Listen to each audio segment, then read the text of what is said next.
Welcome to another episode of China Update, where I provide you guys with the most up-to-date political, economic, and geostrategic analysis on the world's number 2 economy. My name is Tony. Let's jump in. Okay, happy Monday everybody. I hope you had a restful weekend. There have been several important developments over the weekend on both the economic and political front, so let's move through these today. And let's start, as we usually do, with the economy. Today, Monday, the People's Bank of China, China's central bank, announced that the 1-year loan prime rate will be held at 3.65%. This means in practice that Chinese banks keep their benchmark lending rates unchanged. This is the 6th consecutive month that the rate has been unchanged. The 5-year rate, which is considered by the market as a reference for mortgages, also maintained its 4.3% position. The central bank decision comes as corporate borrowing demand looks to be recovering, and due to consensus with the People's Bank of China that any stimulus this year should be largely fiscal, not monetary, though the central bank is still assessing the economy's need for future stimulus. Quote, companies' borrowing surged in January after the People's Bank of China urged banks to front-load credit extension and help support the recovery. Consumers, however, stayed cautious and rushed to make early repayment of their mortgages.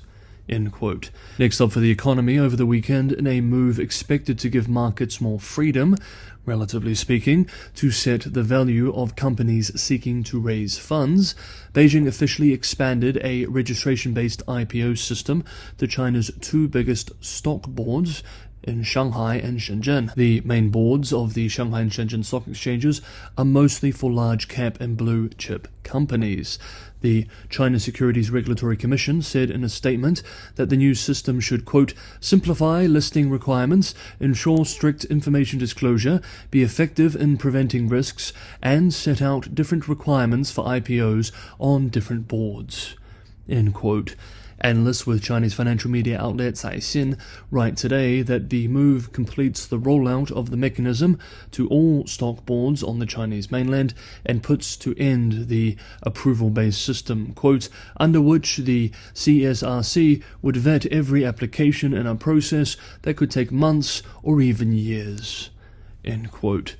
Adding that under the new system, the stock exchanges will play a bigger role in reviewing whether a company meets IPO conditions and information disclosure requirements, while relegating the regulator to more of a supervisory role. We will need to see in practice whether this is the case, however. Next up for the economy, with zero COVID and the first COVID wave now behind the country and reopening well underway, we are beginning to see industries decimated by the zero COVID years limping back to recovery. This is especially the case for China's battered airlines. In January, several of China's major carriers saw surging demand for both domestic and international flights. The January numbers, published a few days ago, showed that passenger traffic volume at China's largest airline by revenue, China Southern Airlines, jumped almost 45% year-on-year. And it wasn't an outlier either. Hainan Airlines Holdings saw a 73% surge, China Eastern 42%, and Air China 62%. In January, China Eastern reported a 260% increase in international passenger traffic volume year-on-year, China Southern 198.7%, Air China 419.8%, and Hainan Airlines an incredible 1,245% increase year-on-year. Of course, this shouldn't be terribly surprising, with these numbers all coming off very low bases. The airline industry was particularly savage during the zero-COVID years for obvious reasons. We remember that, according to data from the Civil Aviation Administration of China, the civil aviation industry as a whole saw a loss of over $31 billion last year. State support kept the sector on life support. However, many smaller players are now seeing restructuring or are being snapped up by more politically connected major state-owned airlines. The January numbers are very promising for an economy in desperate need of revived demand and consumption, but we need to manage expectations and put these numbers in context. While January's performance was outstanding when measured year-on-year, they still, like so many other sectors, fall well below pre-pandemic levels.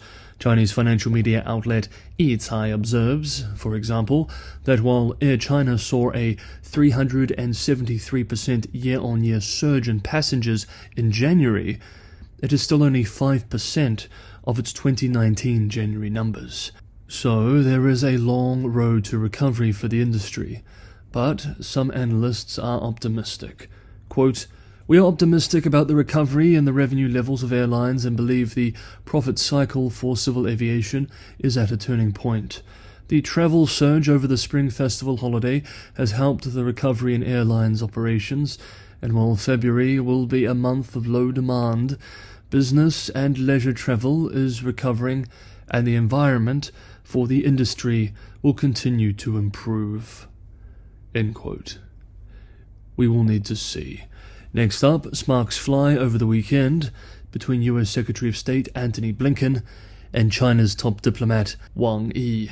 Hey guys, if you enjoyed today's episode, don't forget to hit that like button. And as always, anyone who can go that extra mile, if you like these types of videos, you get some value from these videos, and you'd like to see these videos continue to be made, Patreon and Buy Me a Coffee links are in the description below. Thank you so much, everybody, for the ongoing support. Next up, over the weekend, Secretary of State Antony Blinken and China's State Councillor Wang Yi met at the Munich conference in Germany in an exchange which most agree was highly antagonistic in nature.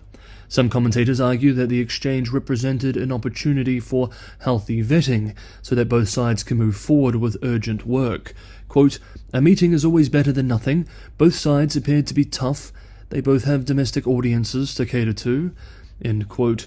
However, others fear it's simply another signal that the bilateral relationship is in freefall and the risk of kinetic conflict is increasing.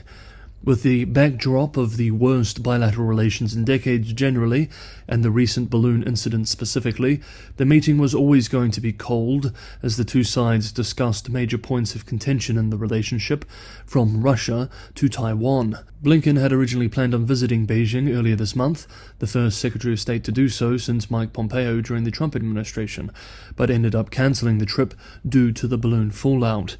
Wang accused the US of a Cold War mentality. Blinken responded by expressing that the US is not looking for a new Cold War. The news getting the most headlines in international media is that the US is, quote, "very concerned," end quote, China will soon supply Russia with lethal arms to help it in its war against Ukraine.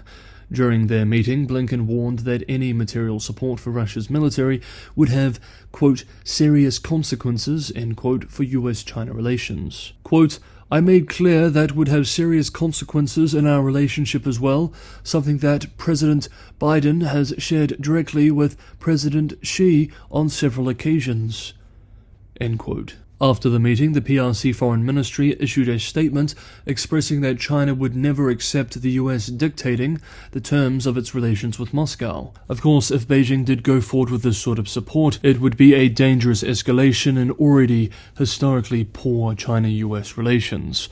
Quote, "The relationship is becoming more brittle.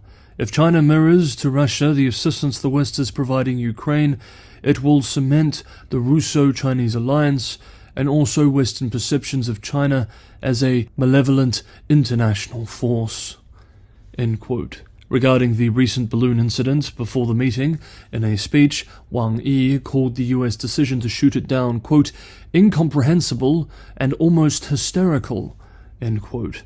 In the meeting, Blinken demanded that Beijing end all aerial spying efforts over the US. For his part, Wang Yi reiterated China's position, saying that the balloon was civilian and that its shooting down violated international conventions. Blinken told US media soon after the meeting, quote, "It is safe to say there was no apology," end quote. With so little achieved in this meeting, one cannot help but fear that perhaps the world is once again sleepwalking into a dangerous new era. Okay, that is today's episode of China Update. Thank you so much, everybody, for watching. Have a wonderful day wherever you are, and I will see you all tomorrow.